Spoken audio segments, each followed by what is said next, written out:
안녕하세요. 취업 컨설턴트 신주연이라고 합니다. 저는 제가 외국계 회사에서 근무했던 경험을 바탕으로 여러분들에게 외국계 기업에 입사하려면 어떤 준비를 해야 되는지 총 5강에 걸쳐서 설명드리고자 합니다. 일단 1강에서는 외국계 기업에 입사하려면 어떠한 전략을 세워야 하는지 취업 전략에 관해서 설명드리도록 하겠습니다. 크게 5파트로 나눠봤는데요. 첫째, 외국계 기업에 도전해야 하는 이유가 뭔지. 두 번째, 외국계 기업에 관한 오해와 편견은 과연 무엇이 있는지. 세 번째, 외국계 기업이 원하는 신입 사원의 지원 자상이 무엇인지. 네 번째, 외국계 기업 채용 절차 및 지원 방법은 무엇인지.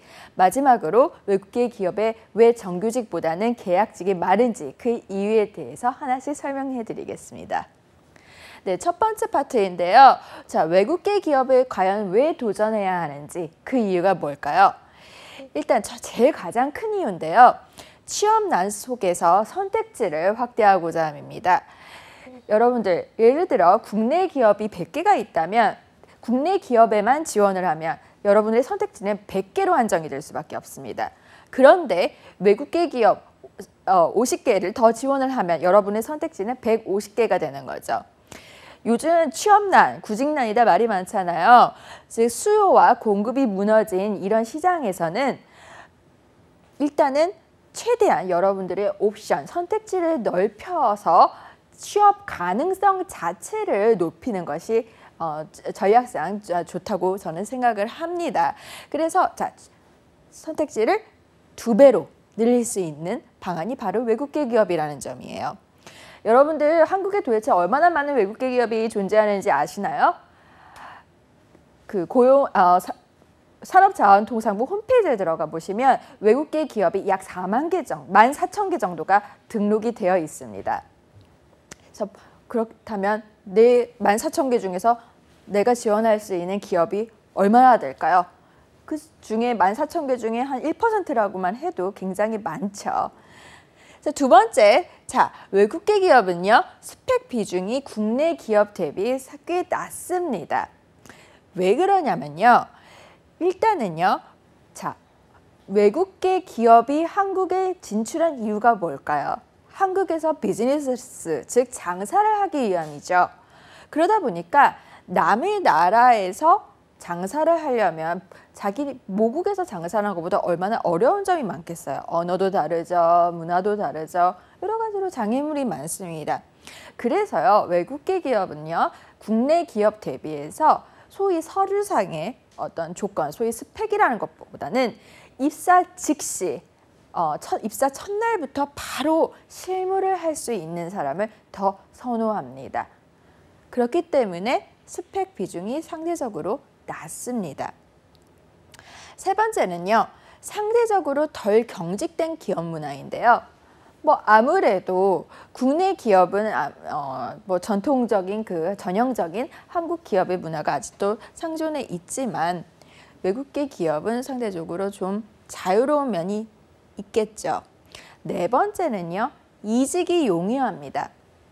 왜 이직이 용이하냐면요, 일단은요, 국내 기업 경우에는 옛날부터 한국에는 종신고용이란 말이 있었잖아요. 즉 한번 입사를 하면 무덤 갈 때까지 쭉 한 회사만 다니는 거였죠. 그런데 외국계 기업은 종신고용이란 개념이 굉장히 희박합니다. 즉 2, 3년 텀, 짧게는 2, 3년 텀으로 이직을 해도 충분히 용인이 되는 문화가 상존해 있어요. 그래서 외국계 기업에서는 이직이 상당히 용이합니다. 또 외국계 회사로만 점프해서 이직하는 방향이 제일 수월할 거고요. 만약 외국계 기업에 있다가 국내 기업에 갈 때도 아직까지도 국내 기업에서 바라봤을 때 또 외국계 기업에서 한번 근무했던 사람을 선호하는 경향이 있습니다. 그러면요, 도대체 외국계 기업에 관한 오해와 편견이 무엇이 있는지 알아볼게요. 많이들 들으실 거예요. 외국계 기업에 가려면 스펙이 굉장히 좋아야 한다. 명문대를 나와야 하고, 그다음에 영어가 유창해야 할 것이고, 또 외국계 기업은 연봉이 높다더라. 그리고 복지가 굉장히 잘 되어 있다더라.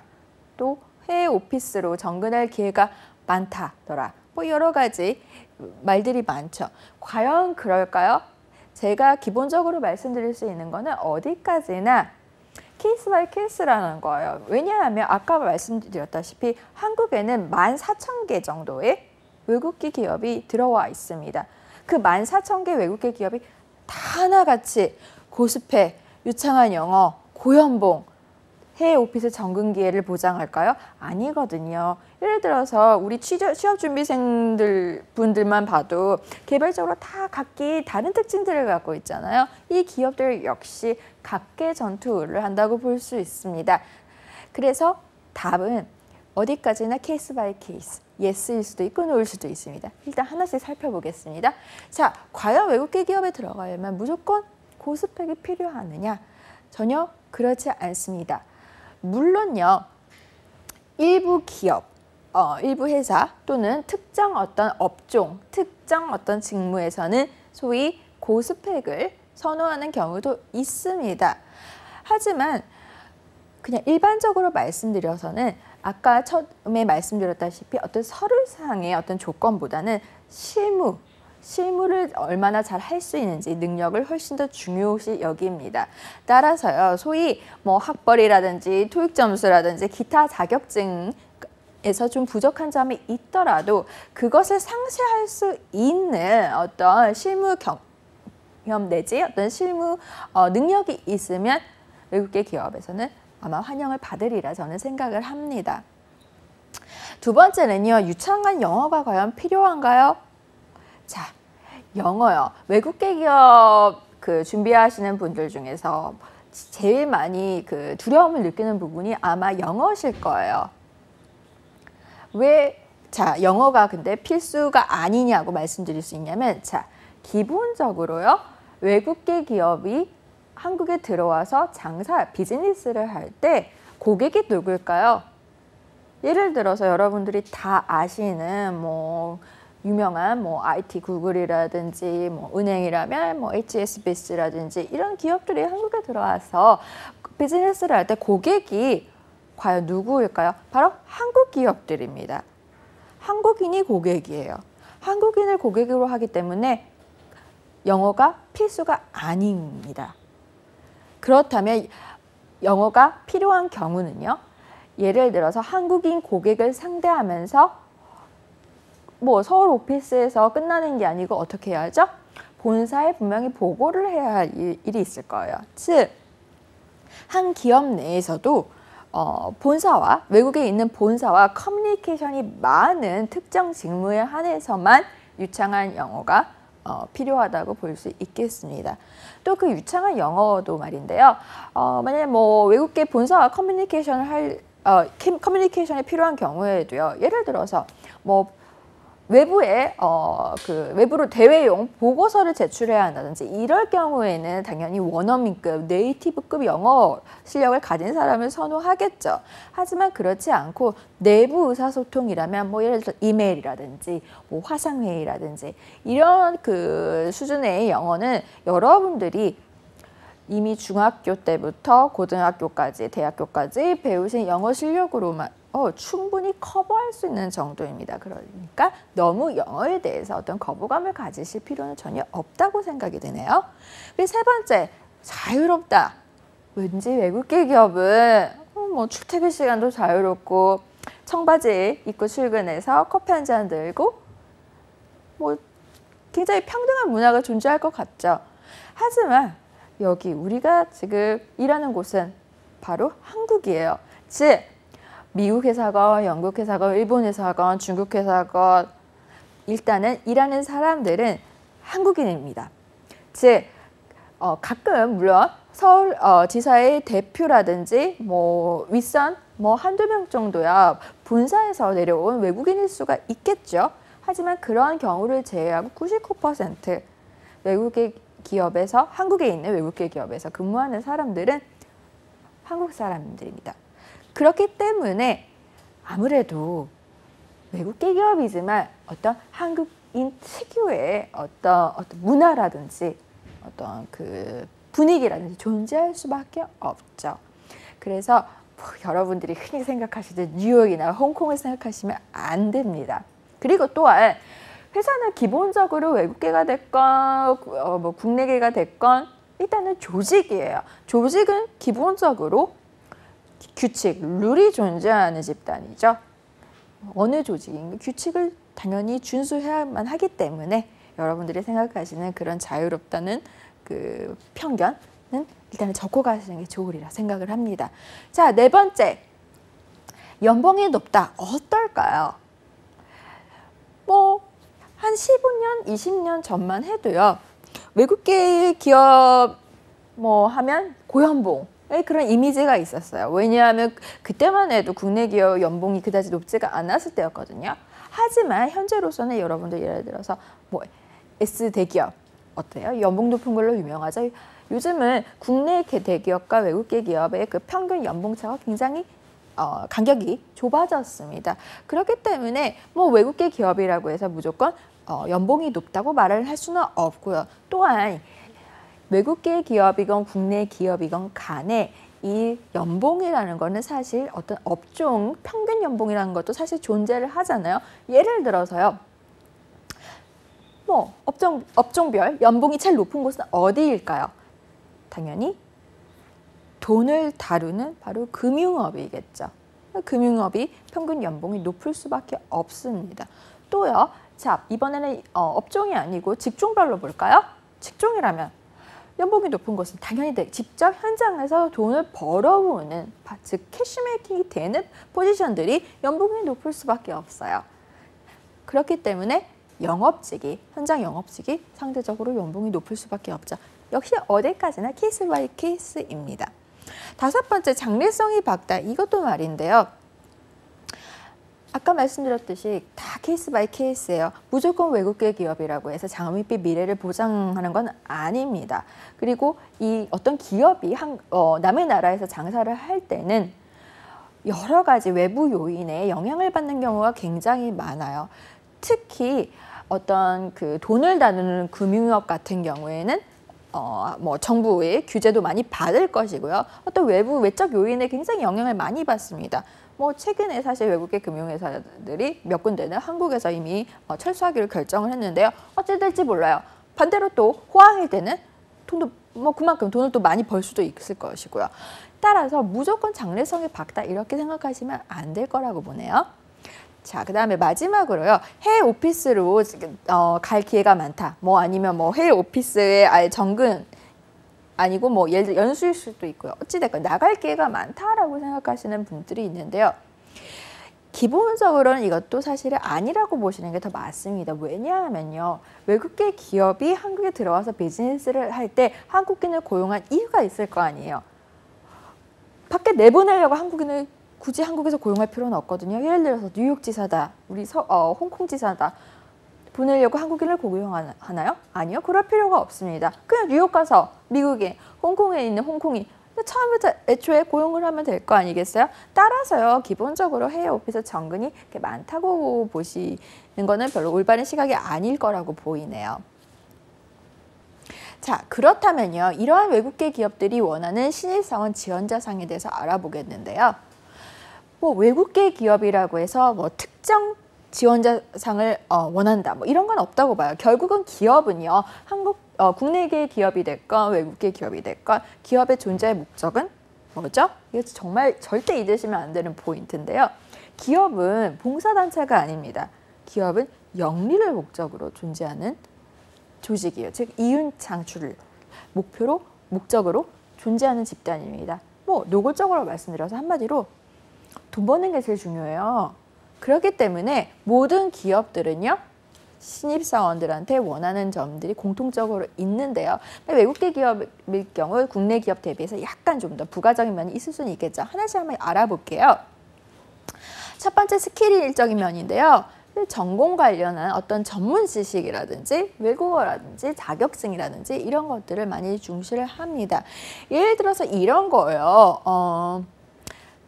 내가 외국계 기업의 어떤 뭐 재무부라든지 자금팀이라든지 혹은 뭐 격리직을 지원을 하는데 내가 단순히 격리 일이라든지 어떤 재무부 쪽 일에 관심이 있다라든지 아니면 학교 다닐 때 내가 경영학과를 나왔습니다, 경제학과를 나왔습니다, 이런 것보다는요. 정말 실무에서 쓸 수 있는 실질적인 지식들을 원합니다. 예를 들어 이런 거예요. 어느 회사나 모든 회사는요, 다 어디나 격리 관련 부서가 있을 수밖에 없죠. 그리고 그 부서들은 대부분 어떤 체계적으로 전사적인 관리를 하는 그런 회계 시스템을 도입을 하고 있습니다. 그래서 이렇게 얘기를 하는 거예요. 나 이미 전산회계 관련 시스템을 다룰 줄 안다. 나아가서는 전산회계 그래서 자격증을 내가 딱 이미 취득을 했다. 자격증도 있고요. 또 나는 이 자격증을 기반으로 이미 학생 시절에 어떤 기업의 격리팀에서 인턴십을 하면서 그 인턴십 기간 동안 정말 실질적으로 그 프로그램을 실무에서 활용을 해봤습니다 라고 얘기하는 게 최상입니다. 왜 그럴까요? 외국계 기업은요, 스펙보다는요, 입사 첫날부터 바로 전투에 투입될 수 있는 인력을 훨씬 더 선호하기 때문이에요. 자, 그 다음에 볼게요. 두 번째요. 실무 경험 말인데요. 사실 이게 일본하고도 관련되는 이야기입니다. 방금 제가 말씀드렸죠. 학교에서 뭐 배웠어요? 전공 이거 했어요? 이런 거보다는요. 실질적으로 정말 실제 일을 해본 사람을 가장 선호합니다. 예를 들어 이런 거예요. 외국어에 대해서 한번 예를 들어 볼게요. 나 토익 점수 만점이에요. 너 초스 만점이야. 이런 것보다는요.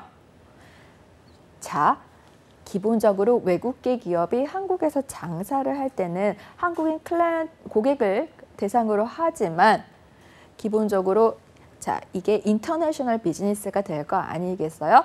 국내에서는 물론 국내 한국인 기업 고객들을 대상으로 하기 때문에 로컬 비즈니스지만 결국 본사 측면에서 봤을 때는 인터내셔널 비즈니스란 말이에요. 그러면 당연히 영어가 들어가겠죠. 왜요? 우리가 모든 비즈니스는요. 구두로 끝나나요? 제가 예를 들어서 내가 물건 100개 살 테니까 너 나한테 100원 줘. 오케이. 구두로 끝나나요? 아니에요. 제가 안 주면 땡이요. 뭐가 필요하나요? 계약서가 필요합니다. 이 계약서는요. 반드시 영어로 작성이 되게 되죠. 왜요? 인터내셔널 비즈니스니까요. 그러면 이렇게 얘기하는 거예요. 토익 점수 만점이라는 것보다요. 저는 영문 계약서 기본 프레임을 작성할 줄 압니다. 뭘로요? 영문으로요. 그리고 실제로 그러한 실무 경험이 있습니다라고 얘기하는 것이요. 외국계 기업 실무진에서 봤을 때는 훨씬 흥미가 가게 될 수밖에 없습니다. 실무 경험이 굉장히 중요합니다. 그리고 세 번째, 워드 엑셀이라고 제가 해놨는데요. 소위 이거는 이제 영어로 말씀드린다면 Operational Knowledge라는 거예요. 그러니까 모든 기업은요, 어떤 데이터를 체계적으로 관리를 할 필요성이 있죠. 이 도구는 바로 이런 워드나 엑셀 같은 컴퓨터 툴입니다. 그래서 워드, 엑셀을 내가 제대로 다룰 줄 안다. 그것도 우리 컴퓨터 관련 자격증이 있잖아요. 그 자격증을 넘어서 이번하고 관련된 거예요. 바로 실무 경험. 예를 들어서 이런 겁니다. 내가 이 인턴십 기간 동안 주로 내가 했던 일이 리서치 자료를 엑셀로 정리를 해서 데이터베이스를 구축하는 것이었다. 그리고 더 나아가서는 내가 이러이러한 엑셀 베이스의 통계 툴을 다룰 줄 압니다라고 쓰신다면 어떤 기업에서가 여러분들을 반길 거라고 생각이 드네요. 자, 네 번째는요. 커뮤니케이션 스킬이라고 제가 적어놨는데요. 일단은요, 여러분, 커뮤니케이션 스킬이라는 게 과연 뭘까요? 우리 채용 공고상에서 많이 봐요. 우리 기업에서 원하는 사람, 커뮤니케이션 스킬이 좋은 사람. 근데 바로 이 커뮤니케이션이 과연 뭐라고 생각을 하세요? 단순히 너랑 내가 마음에 맞으면 그게 커뮤니케이션이 되는 건가요? 일단 이거는 사적인 관계가 아니죠. 우리는 비즈니스, 업무 환경에서 일어나는 커뮤니케이션의 목적이 명확합니다. 업무 환경에서 커뮤니케이션 스킬이 필요하다 하면 바로 언제, 어디서, 누구에게 어떻게 말해야 내가 원하는 결과를 얻을 수 있을 것인지, 즉 인풋 대비 아웃풋이 최대화될 것인지를 아는 것이 바로 커뮤니케이션 스킬이 좋다는 걸 의미를 합니다. 그래서 외국계 기업에서 원하는 커뮤니케이션 스킬이랑은 크게 제가 포인트를 팀워크와 논리성으로 잡아봤는데요. 일단 논리성부터 볼게요.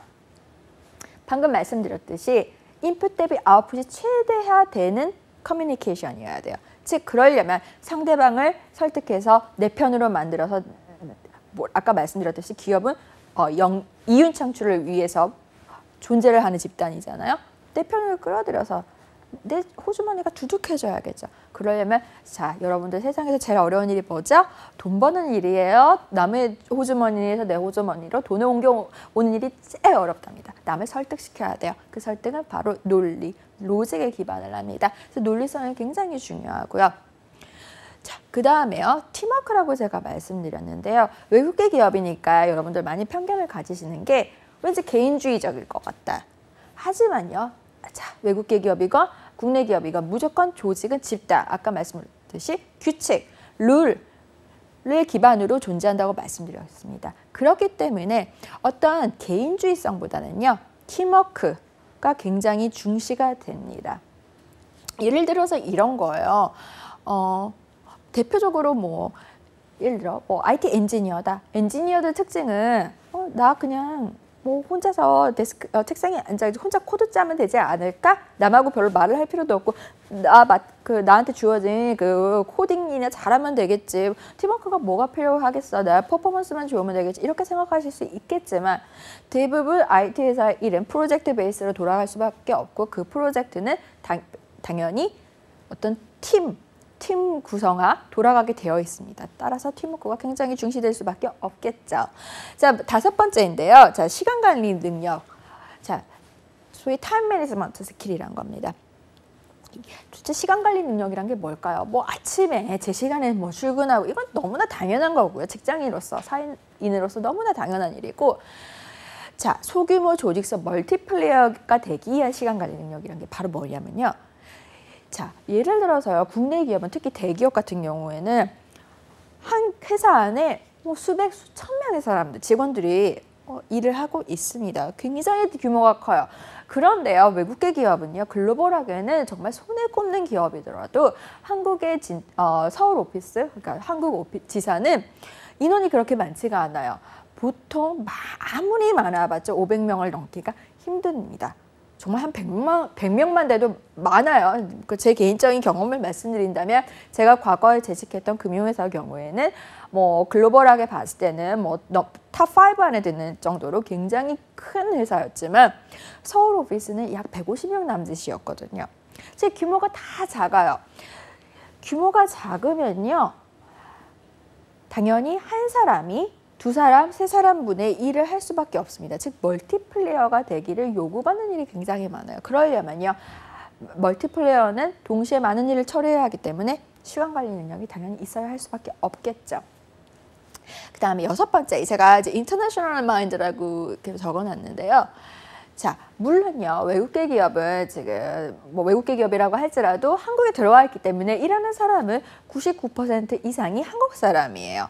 그럼에도 불구하고 가장 윗선 사람이나 예를 들어 지사장이라든지 부서장 정도 되는 윗급 사람들은 외국인인 경우가 많고 또 직접 대면을 하지 않더라도 유선상으로 온라인상으로 이메일이라든지 전화라든지 본국이랑 소통하는 경우가 많잖아요.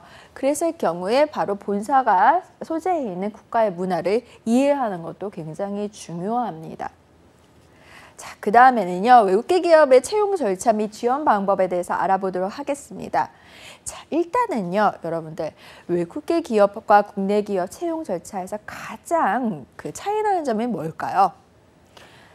국내 기업은요. 상반기, 하반기 공채라는 게 존재를 해요. 근데 외국계 기업은 기본적으로 이런 공채라는 게 존재를 하지 않습니다. 왜 그럴까요? 아까 말씀드렸다시피 외국계 기업은 글로벌하게는 아무리 거대한 규모를 자랑할지라도 서울 오피스, 서울지사는 한국지사는 규모가 작아요. 소규모이기 때문에 이런 공채가 존재하지 않습니다. 대신 그럼 뭐가 있을까요? 수시 채용 아니면 상시 채용. 이 2가지 유형 중에 하나인데요. 자, 수시 채용은요. 이런 겁니다. 일단 확실히 지금 채용 니즈가 있는 상태예요. 알기 쉽게 설명을 드리자면 내가 남자친구가 사귀고 싶은 상태예요, 지금. 그래서 주변에 뭐 좋은 남자 없어? 하고 소개팅을 막 부탁하고 다녀요. 이게 바로 수시 채용이에요. 확실히 지금 채용 니즈가 있는 상태입니다. 근데요, 상시 채용은 이에 반해서요, 딱히 니즈가 있는 게 아니에요. 좋은 사람이 있으면 검토를 해보고 채용을 하겠다 이거예요. 뭐 한마디로 나 외롭지 않아. 나 남자친구 필요 없어. 그런데 장동건, 정우성 정도만 한번 생각해볼게. 정말 잘생기고 정말 능력 있으면 한번 그래. 그러면 사귀어볼게. 이런 거예요. 딱히 지금 그 니즈가 있는 상태가 아닙니다. 확실히 이해가 가시죠? 중요한 거는요. 자, 공채가 없다는 게 바로 포인트예요. 무슨 얘기냐? 여러분들 정보가 뭐라고 생각하세요? 정보. 정보라는 거는요. 남들이 모르는 게 정보입니다. 즉, 남들이 다 아는 거는 정보가 아니에요. 공채 누구나 알아요. S전자 상반기, 하반기 공채 있다는 거 모르는 사람이 있나요? 이거는 정보가 아니에요. 정보가 아니기 때문에 예를 들어서 S전자 상반기, 하반기 공채 정말 수만 명이 입사 원서를 내잖아요. 그러면요, 생각을 해보세요. 상식적으로 한정된 어떤 그 일자리를 놓고 수만 명이 지원서를 내면 그 수만 명 중에 나의 서류가 통과될 확률이 높을까요? 낮을까요? 즉, 외국계 기업은요, 공채란 게 없어요. 그래서 바로 수시 채용 아니면 상시 채용이기 때문에 언제 어디서 어떤 일자리가 나올지 몰라요. 그래서 그걸 먼저 빨리 그 정보를 캐치하는 사람이 한테 일자리가 가게 되어 있어요. 따라서 이게 정보이기 때문에 공개되지 않은 거기 때문에 어때요? 공채라면 수만 명이 낼 거, 수시는 꼴랑 한 수백 명, 상시는 더 작아요. 한 수십 명, 수명 심지어는 될까요? 그러면 당연히 수백 명 중에서 수십 명 중에서 나의 서류가 통과될 확률이 높아질 수밖에 없습니다. 그래서 자, 그러면 외국계 기업의 전형적인 그 채용 프로세스는 어떻게 될까요? 일단은 당연히 서류 전형이 있겠죠. 이 서류 전형이 바로 이제 서류 전형이란 거는 이력서 아니면 이제 자기소개서인데, 자, 일단은 영문 이력서, 소위 레주메, 그리고 영문 자기소개서, 커버레터가 필수입니다. 그리고 간혹 뭐 일본계 기업일 경우에는 일본어 이력서, 일본어 자기소개서가 필수예요. 하나 중요한 것은요, 얘네는 기본으로 필수예요. 영문이 됐건 일본어가 됐건, 플러스 아까 제가 뭐라고 말씀드렸죠? 외국계 기업이라고 할지라도 결국 한국에서 한국 사람들끼리, 한국인 직원들끼리 한국인 고객을 대상으로 일을 하게 되는 거잖아요. 따라서 국문 이력서와 국문 자기소개가 필요한 경우도 있습니다. 즉, 최소 2개를 내야 돼요. 영문 혹은 일문 이력서 자기소개서. 근데 거기다가 국문 이력서와 국문 자기소개서까지 심지어 4개나 준비해야 합니다. 즉 4개가 한 세트가 되는 경우도 있습니다. 해서 서류 전형을 통과하면요, 면접이요 최소 1차에서 3차까지 있습니다. 그리고 이제 소위 내정 잡오퍼를 받는 건데요. 이 A부터 Z까지 이 전 프로세스가요, 국내 기업에 비해서 상대적으로 그 기간 소요가 짧습니다. 왜 그러냐면요, 예를 들어서 국내 우리 대기업 공채 같은 경우에는 한 3달 적어도 걸리죠. 2달, 최소 2달은 걸리잖아요. 왜냐? 워낙 많은 지원자들이 몰려들어요. 수만 명 거를 다 보고 걸러 스크리닝을 해내려면 당연히 시간이 그렇게 걸릴 수밖에 없어요. 근데 외국계 기업 뭐라고 말씀드렸어요? 수만 명 절대 아니에요. 많아봤자 수백 명 될 거예요, 아마. 그러면 당연히 기간이 짧아질 수밖에 없죠. 단 이런 경우는 있어요. 왜 국내 그 한국 지사에서 채용 절차가 끝나는 게 아니고 한국 지사에서 자, 우리 이 사람 뽑고 싶습니다라고 결정을 해서 이걸 갖다 본사에다가 최종 컨펌을 받는 경우가 있습니다. 이럴 경우에는 런던의 인사부라든지 홍콩의 리저널 그 아시아 지역 리저널 오피스의 그 인사부의 그 최종 컨퍼메이션을 받아야 하기 때문에 이때는 시간이 조금 더 길어지는 경향이 있어요. 그렇다 할지라도 상대적으로 국내 기업 대비 시간 소요가 덜합니다. 자, 마지막으로요. 자, 외국계 기업에 왜 그렇게 계약직이 많나요? 정말 제가 자주 듣는 질문이에요. 그리고 그런 계약직들 과연 지원해도 될까요? 자, 결론부터 말씀드리면요. 일단 무조건 지원하세요. 예스입니다. 그리고 왜 이런 계약직이 많고 왜 이런 계약직에 과감하게 지원해야 하는지 제가 설명을 드릴게요. 일단은요. 자, 외국계 기업이건 한국계 기업이건 제가 말씀드렸죠. 기업은요. 이윤 창출을 목적으로 존재를 해요. 즉, 돈 버는 게 지상 과제예요. 자, 회사는요. 어느 회사나 분기별로 P&L, 소위 Profit and Loss라고 얘기를 하죠. 손익을 구해야 합니다. 무조건 이익을 내야 돼요. 마이너스가 되면 안 돼요. 즉, 기업은요. 비용, 소위 머니 로스에 굉장히 민감할 수밖에 없어요. 굉장히 민감할 수밖에 없고 또 이 외국계 기업의 특성상 본사에 보고를 해야 하는 경우도 많죠. 그런데요. 외국계 기업들도 다 알고 있습니다. 한국이 노조가 강하다는 거, 노동법이 강하다는 걸 알고 있어요. 해고가 자유롭지가 않아요. 자, 생각을 해보세요. 어떤 사람을 내가 채용을 했어요. 채용을 해서 정규직으로 채용을 했어요. 외국계 기업에서. 근데 외국계 기업 특성상 어떤 트레이닝 기간이 굉장히 짧아요. 왜냐? 입사 첫날부터 바로 실무에 투입될 수 있는 사람을 원하거든요. 그리고 더구나 소규모 조직에서 멀티플레이어가 될 수 있는 사람을 원해요. 심지어 신입한테도요. 물론 신입할 때 정규직처럼 똑같은 퍼포먼스를 요구를 하지 않습니다. 하지만 국내 기업 대비 어떤 그 직무에 익숙해지는 시간이 훨씬 짧아지기를 요구를 받아요. 그런데요, 예를 들어서요, 어떤 사람을 그래서 신입으로 정규직으로 채용을 했는데요, 일을 너무 못하는 거예요. 자, 이 직원이 일을 못해요. 퍼포먼스가 나빠요. 회사 입장에서 봤을 때는 이 친구 예를 들어서 월급 이만큼 주고 뽑아놨는데 일은 월급의 반의 반도 못해.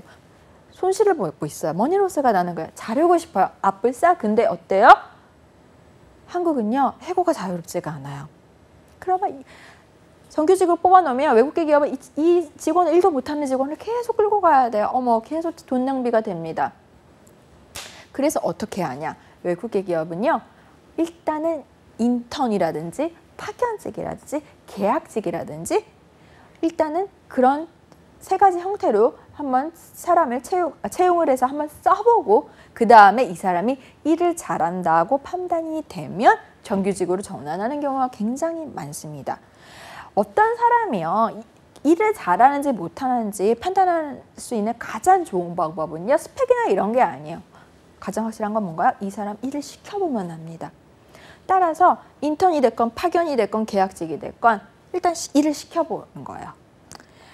그래서 아까 방금 말씀드렸다시피 일단은 사람을 써보는 것이 이 사람이 일을 잘하는지 못하는지 판별하기 가장 쉽기 때문에 외국계 기업에서는 인턴이나 계약직이나 파견직이 굉장히 많습니다. 따라서요, 국내 기업의 인턴이나 계약직하고 동일하다고 생각하시면 안 돼요. 외국계 기업은 뭐다? 일단 검증된 사람을 원합니다. 여기다 제가 부가적으로 여러 가지 말씀드리고 싶은 게 있어요. 자, 제가 가장 많이 듣는 질문이에요. 강사님, 인턴, 파견, 계약직 이거 3개월, 6개월, 1년짜리하고 채용 공고가 났는데요. 거기 이렇게 나와 있어요. 인턴이나 파견이나 계약직이나 이 계약이 종료된 이후 갱신 없음 이렇게 표시가 되어 있습니다. 결국 이거 정규직 결국 될 방법이 없는데 이거 지원해도 될까요? 무조건 하세요. 왜 그런지 아세요? 자, 생각을 해보세요. 방금 말씀드렸다시피 외국계 기업은요. 검증된 사람을 원해요. 그래서 일단은 이 사람을 써봐요. 잡일이라도 시켜봅니다. 자, 기업 입장, 윗선에서 봤을 때는요. 소위 별거 아닌 허드렛 일만 시켜봐도 이 사람이 일을 잘하는지 못하는지 알 수가 있어요. 그래서 내가 인턴으로 채용이 돼서 커피 타고 복사하고 이런 허드렛 일을 계속 한다고 생각을 가정을 해볼게요. 내가 정작 하고 싶은 거는 근데 영업사원이요. 안 시켜줘요. 일단 인턴 파견직을 들어와서 사무보조로 계속 맨날 소위 허드렛 일을 해요. 그런데 어느 날요. 영업부서에서 정규직 자리가 납니다. 자, 이랬을 경우에 기업은 어떻게 할까요? 기본적으로 기업은요. 돈 벌려고 존재하는 집단이에요. 이 사람들이 만약에 기업이 밖에 나가서 적임자를 찾으려면 어떻게 해야 돼요?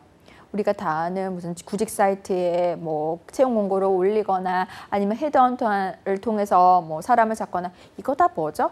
비용 문제예요. 시간 들죠. 시간도 물론 돈이고요. 또 직접적으로 사이트에 채용 공고 올릴 때 그냥 올려주나요? 돈 받고 올려주죠. 헤드헌터가 그냥 찾아주나요? 돈 받고 찾아주죠.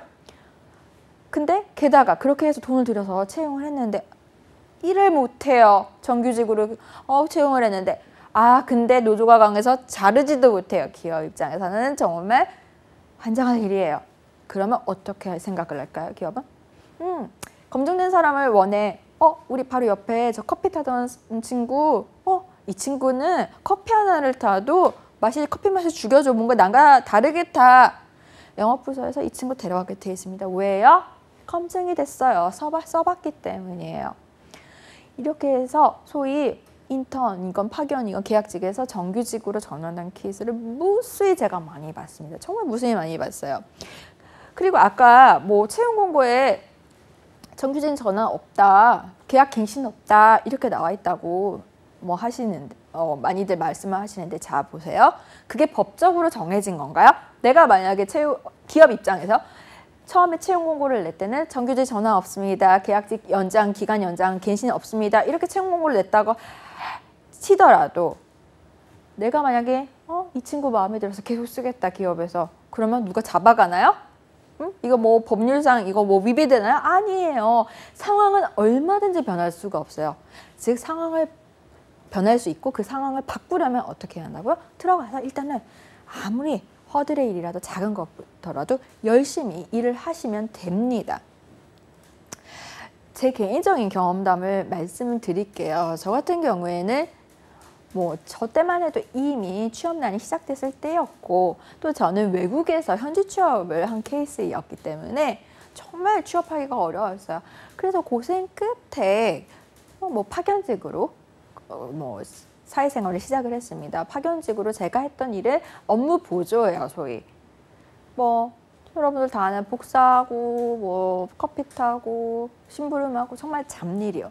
저도 그래도 나름 한국에서 좋은 학교를 나오고 3개 국어를 할 줄 알고 나름 그래도 똑똑한 사람이라고 자부를 했는데 저라고 자존심이 안 상했을까요? 그래서 솔직히 말씀드리면요. 저는 그때 일을 대충 했어요. 왜요? 자존심이 너무 강했어요. 이런 일을 나한테 시켜? 나는 나 대접 제대로 해주는 회사에 정규직으로 갈 거야. 난 정규직으로 가가지고 폼나는 일 할 거야. 대충 했단 말이에요. 근데요, 제가 그게 거의 지금 한 10년 전 일이죠. 이 나이가 돼서 생각을 해보니까 제가 정말 어리석었다고 생각을 해요.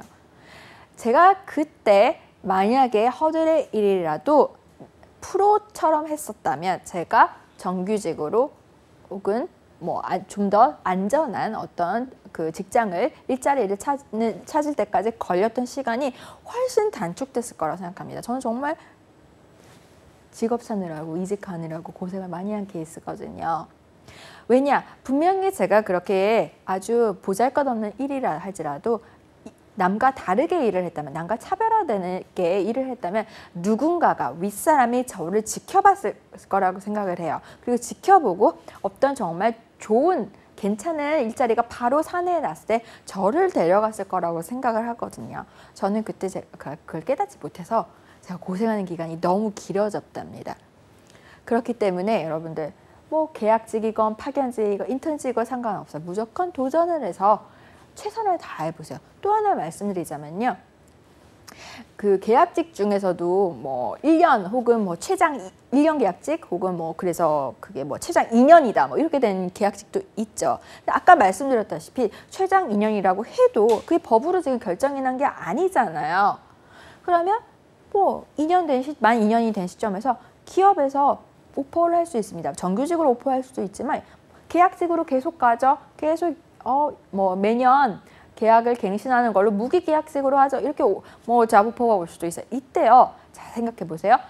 한국은요. 노동법상 계약직이라 할지라도 만 2년을 경과를 하면요. 정규직과 동일한 대우를 해줘야 돼요. 정규직과 법적으로 동일한 대우를 받습니다.